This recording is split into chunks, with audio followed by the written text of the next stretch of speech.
The following is a retelling of the end of Heavenly Haven as we know it. The information was taken from found documents and stories from family and neighbors of the members of Heavenly Haven. Parts have been embellished to move the story forward. Before we begin our journey with Cultastic, we want to remind all our listeners. This podcast is a creative and educational exercise. The scenarios and discussions presented here are purely fictional and theoretical, exploring the concept of cults in a controlled, imaginative context. This is not a real cult, nor do we advocate or support the creation of any such groups in reality. If you or someone you love might be involved in a real cult, or if you have concerns about potentially harmful group dynamics, it's important to seek help. Remember, understanding and awareness are key in recognizing and preventing the dangers of real cults. Stay informed, stay safe, and enjoy Cultastic as a thought-provoking exploration, not a guide to action.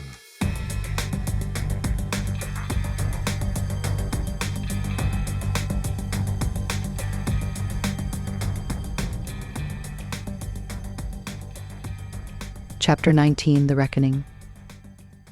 The chaos of the protest left the commune in disarray. In the aftermath, the divide between Mary Rocker's loyalists and the dissenters had grown even wider. The once unified community was now a battlefield of ideologies and power struggles. Mary's approach had alienated many who had once been her staunchest supporters. The loyalty she had commanded was wavering, and the growing discontent among her ranks threatened to undermine her authority. In the days following the violence, Mary called for an emergency meeting to address the situation. She needed to regain control and reassert her dominance over the commune. As members gathered in the central courtyard, Mary stood before them, flanked by her loyalists. What happened here was unacceptable, she declared, her voice steely. We cannot allow dissent to weaken us. We are at war, and we must stand united against anyone who threatens our safety and our future. The murmurs of discontent grew louder, and members began to question whether Mary's definition of unity was worth the price they were paying. Helen stepped forward again, her voice strong. Mary, we cannot continue down this path. You're losing the very essence of what brought us here in the first place. We need compassion, not fear. Mary's expression hardened, and her eyes narrowed. Compassion won't keep us safe. We must be prepared to defend ourselves at all costs. Anyone who cannot understand that is a liability to our community. As the tension escalated, some members began to step back, unsure of where their loyalty truly lay. The idea of continued violence and oppression in the name of security felt increasingly untenable. Chapter 20, The Exodus from Authority. That night, as the stars twinkled overhead, the dissenters gathered in secret once again. They had spent days planning their next move, fueled by their desire for change and the hope that they could reclaim their community. This is our chance, Helen said, her eyes alight with determination. We can't let Mary dictate our lives any longer. We must unite and make a stand. The group discussed their options, weighing the risks of confrontation against the desire for freedom. They decided to stage a more organized protest, but this time they would do so in a way that would clearly express their unity and their resolve. As dawn broke, the dissenters assembled once more in the central courtyard. This time, they held hands, forming a circle that symbolized their solidarity. They sang songs of hope and love, their voices rising together in defiance of Mary's authoritarian regime. Mary's loyalists watched from the sidelines, their expressions a mix of confusion and concern. The peaceful display contrasted sharply with the militaristic approach that had defined the commune under Mary's leadership. As the songs filled the air, Mary Rocker emerged from her command tent, her expression darkening at the sight of the dissenters. What is the meaning of this, she demanded, her voice laced with anger. Helen stepped forward, her voice unwavering. We're standing together for our beliefs, Mary. We want to reclaim our community, our freedom, and our ideals. Mary's eyes narrowed as she surveyed the gathered dissenters. You think this will intimidate me? You're a fool if you believe you can change my vision with songs and unity. This is war, and you will face the consequences. The air grew thick with tension as the loyalists moved forward, ready to enforce Mary's authority. But instead of fear, the dissenters held their ground, their voices growing louder as they continued to sing. Chapter 21, the final confrontation. The tension escalated into a final confrontation, and the standoff became a battle of wills. Mary Rocker stepped closer, her eyes blazing with determination. "You think your songs can protect you? You're making a grave mistake." As her loyalists advanced, the dissenters stood firm, their resolve unwavering. "We will not be intimidated," Jake shouted, his voice ringing with conviction. "We refuse to live under fear any longer." In a moment of chaos, Mary's loyalists charged forward, and the clash between the two factions erupted once again. This time it was different. There was a sense of unity among the dissenters, a shared purpose that fueled their fight. But Mary was not without her own strategies.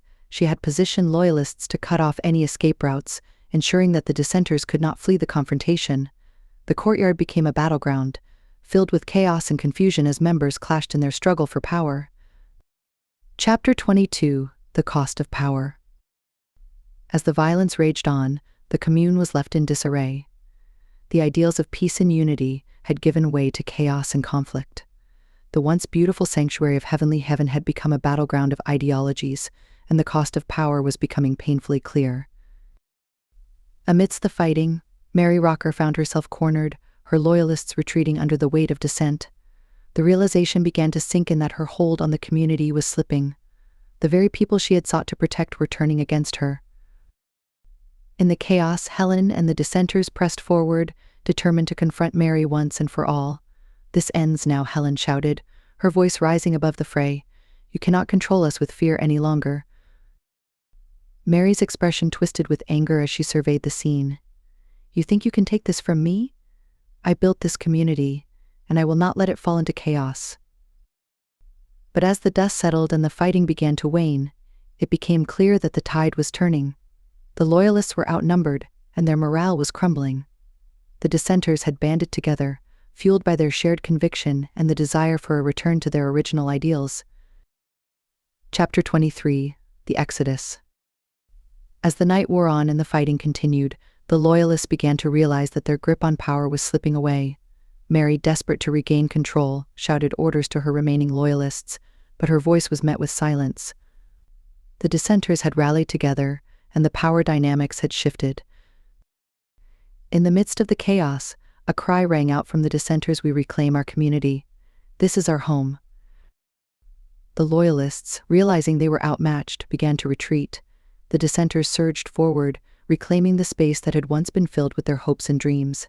The loyalists, now overwhelmed by the spirit of unity that permeated the dissenters, fled the scene, abandoning their posts. As dawn broke, the courtyard stood empty, a silent testament to the night's events. Mary Rocker had lost her grip on the commune, and her loyalists had vanished into the shadows. Helen and the dissenters stood together, breathing heavily as they took in the reality of their victory. "We did it," Helen said, a mix of disbelief and elation in her voice. "We took our community back."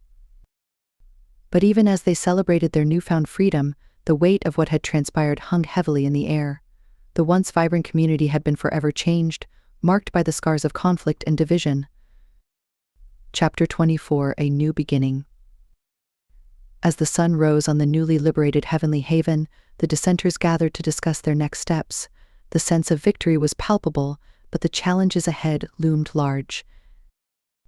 "We need to rebuild," Jake said, his voice steady, "but we also need to address the wounds that have been inflicted during this conflict. We can't let this division linger." The group nodded in agreement, recognizing that the path to healing would be just as important as the fight for their freedom.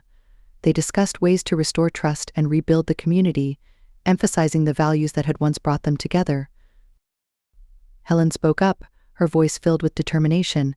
"We must remember what we stand for: love, unity, and compassion. Let's create a new vision for Heavenly Haven, one that embraces our differences and fosters a sense of belonging for everyone." As the day wore on, the dissenters began to gather supplies and plan for the future. They worked together, side by side, determined to reclaim their home and restore the ideals they held dear. Chapter 25: The Legacy of Conflict. Meanwhile, Mary Rocker and her loyalists were on the run. After their defeat, they had retreated into the wilderness, seeking refuge from the community they had once dominated. But Mary's spirit was unbroken. She would not be so easily defeated. In the shadows of the forest, she regrouped with her remaining loyalists. "We may have lost this battle," she said, her voice filled with fire, "but we will not lose the war. They may think they've won, but we will rise again. We will find a way to take back what is ours." Her loyalists nodded, their expressions resolute. They had dedicated themselves to Mary's vision, and they would not abandon her now. They began to strategize, plotting their next moves and seeking alliances with other groups that shared their beliefs. As the sun set on Heavenly Haven, the once vibrant community stood at a crossroads. The ideals that had brought its members together were now overshadowed by conflict and division, while the shadows of oppression loomed on the horizon. Chapter 26: The Uncertain Future. The aftermath of the conflict left the community in a state of flux. As the dissenters worked to rebuild, they faced the reality of what had been lost and the challenges that lay ahead. The echoes of Mary Rocker's authoritarian rule lingered in the air, a reminder of the fragility of their newfound freedom. Days turned into weeks as the dissenters began to restore their communal practices. They held meetings to discuss their values, fostering open dialogue and encouraging everyone to voice their thoughts and concerns. Slowly but surely, the spirit of unity began to return. Yet the specter of Mary Rocker and her loyalists loomed large. The dissenters knew that the conflict was far from over, and they remained vigilant against the potential for retaliation. They fortified their defenses, prepared for the possibility that Mary would return to reclaim her power. As the sun set over Heavenly Haven, the community stood resilient, determined to rise from the ashes of their struggle. They were united in their commitment to creating a sanctuary that embodied their ideals, a place where love, trust, and connection could thrive once more. But in the shadows, Mary Rocker plotted her return, vowing to reclaim the community she believed was rightfully hers. The battle for Heavenly Haven was far from over, and the future remained uncertain. Epilogue: The shadows remain. The story of Heavenly Haven had transformed from one of hope and idealism to one of conflict and struggle. The journey toward rebuilding had begun, but the scars of the past would linger, a reminder of the challenges they had faced and the strength they would need to overcome future trials. As the days turned into months, the loyalists who had once followed Mary Rocker began to disperse, lost in the wilderness of their own making. Some sought to create new lives elsewhere, while others faded into obscurity, haunted by the memories of what had transpired. The dissenters remained vigilant, their spirits unbroken as they worked to restore their community and reclaim their identity. They knew that the fight for Heavenly Haven would continue, but they were determined to face the future with courage and resilience. In the heart of the commune, the fire burned brightly, a symbol of hope and unity. The echoes of their shared vision resonated in the air, a reminder that, despite the challenges they had faced, they would not be defined by their struggles. And so, as the sun set on Heavenly Haven, the community stood united in their commitment to love, trust, and connection. The future remained uncertain, but they were ready to face whatever challenges lay ahead, knowing that together they could create a sanctuary where hope would always prevail. Curious about where this journey will take us? Subscribe to Cultastic, or How to Start a Cult, without really trying on your favorite podcast platform, or at roguemedianetwork.com. Let's build this mission to save the people of Earth, week by unpredictable week.